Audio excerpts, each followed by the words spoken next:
زي ما فرحتوا بالترند بتاع شيكابالا مبسوط يا كابتن. شيكابالا هيعيط النهارده يا كابتن.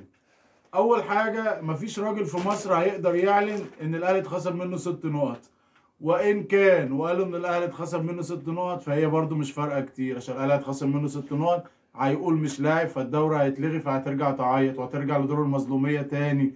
والاهلي ونادي الدوله وحسن حمدي ووكاله الاهرام والدوله الفاسده وكل الكلام الحلو بتاعكم ده هو بتاع بره على حساب 1911. فاكر انا الوليه اللي باعت عشان تجدد لساسي؟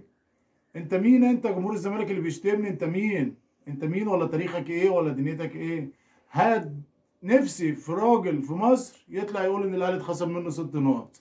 مش هيحصل، ولو حصل الاهلي مش هيلعب والدوري هيتفركش. احنا مش زيكم، انتوا عادي يتقال لكم يا حنفي وما تجوش الماتش يتخصم منكم وما تلعبوش وتعيطوا. انتوا مش احنا لا، احنا مش هيحصل معانا كده. احنا في ظهرك يا بيبو، كل الدعم للكابتن محمود الخطيب، كل الدعم للنادي الاهلي. تمام يا دودو.